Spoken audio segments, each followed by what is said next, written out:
On Anzac Day, I sowed poppy seeds in my garden, and on Friday, while I wrote the sermon, I had the joy of these beautiful flowers, and so did the bees, the quintessential emblem of World War I. St. Matthew in the city has a number of memorials within the church, such as our choir stalls and our pews, a number of brass plaques, and a marble memorial with the 50 men that were lost from this parish written on it. We are now in the second year of the centennial of the war to end all war. Many of you may have studied, as I did at school, history, and I still remember the causes of the First World War in A.J.P. Taylor. We studied that for both school certificate and history, and we learned the same thing each year. Bemused me, still does, but I can remember the causes of the First World War. The social and political impact of this war was immense. World War I resulted in the death of empires and the birth of nations, and the national boundaries being redrawn around the world. It ushered in prosperity for some countries, while it brought economic depression to others. It influenced literature.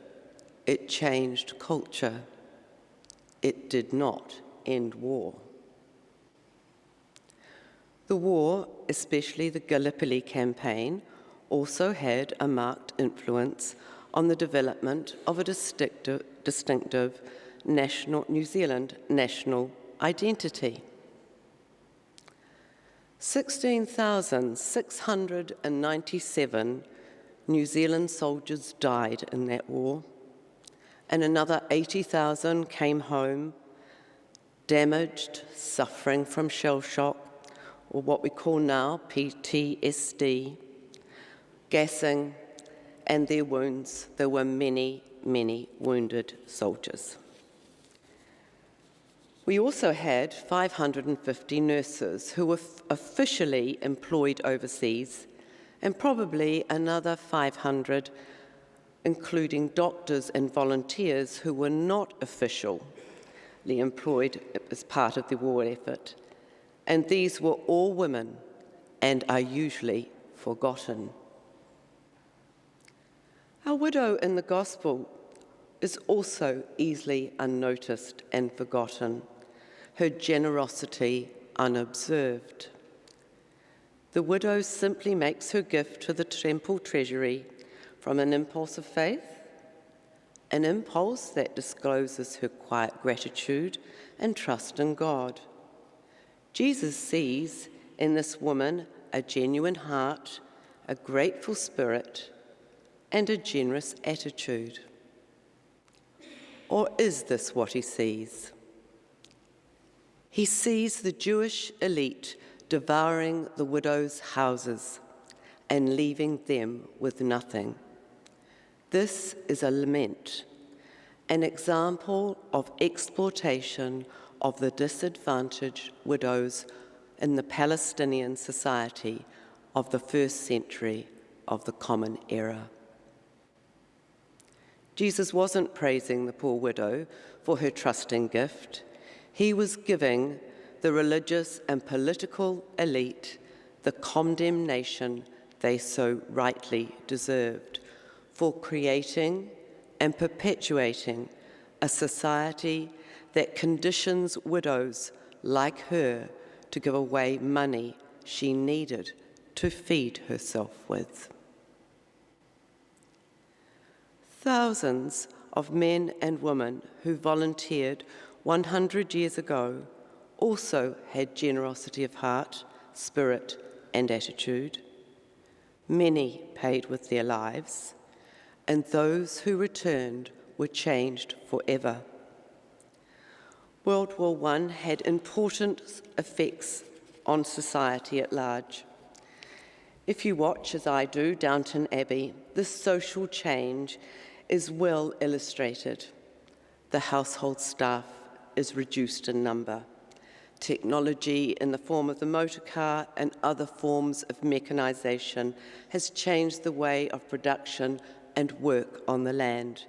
Less people are needed. New opportunities are opened up for the middle and lower classes. The women of the household are becoming managers of the estate and taking control of their own lives. Generally, the war brought an increase in progressive thinking. In many parts of the world, opportunities for lower and middle classes improved, while members of the aristocracy found their power waning. While the men were away fighting, women were employed in the civil service, munitions factories, on the land, on the docks, and tramways, and the post office. All roles traditionally given to men. However, at the end of the war, they were expected to give up these roles and return to life as if the war of all war had never happened. Of course, some women did return to their traditional roles. However, many did not. Women's extensive war participation helped convince the British politicians that it would be all right to give women the vote. Nevertheless, it took until 1928 to complete this process. On the other hand, down at the bottom of the world, New Zealand had given the vote to women in 1893. The reason for that is probably worth another discussion. Women cut their hair short, wore shorter skirts, even trousers. Life would never be the same. Full employment due to the war effort, rationing, rent control, and increased consumption of milk and eggs, and improved social provision meant that working-class families were better off. Indeed, an average working-class income doubled between 1914 and 1920 in Britain. A New Zealand woman by the name of Ethel Watkins Taylor, born in Onehunga and of Ngāpuhi descent, volunteered in 1914 as a nurse in the New Zealand Army Nursing Service. She became a sister and served mainly in Egypt, caring for our soldiers in tents that were hospitals. When she returned to New Zealand in 1919, she was appointed the native health nurse at Te Karaka. Later in her life, she was awarded the MBE for her work in the community. The social change was immense. A number of peace organisations were formed in response to World War I, such as the Fellowship of Reconciliation and the Women's International League for Peace and Freedom. This group of 1,200 determined women from 12 countries gathered in The Hague 100 years ago as war raged in Europe. They drew up 20 proposals for stopping the war by negotiated peace and took these personally to world leaders. While they didn't succeed, changes occurred for those who, as conscientious objectors, refused conscription, a right which has since been endorsed by the United Nations, but sadly is still not recognised by all countries. The social and political landscape changed forever. Today, our world is engulfed in war, being fought in the Middle East, a conflict that seems so immense that it is seemingly impossible for our current world powers to stop. A negotiation towards peace is insurmountable. This current conflict has been described by theologian Karen Armstrong as being a result of Western social change being incomprehensible to the Middle Eastern Muslim mind. In Karen's book, Fields of Blood, she states, "We must find ways of contemplating these distressing facts of modern life, or we will lose the best part of our humanity. Somehow, we have to find ways of doing what religion, at its best, has done for centuries.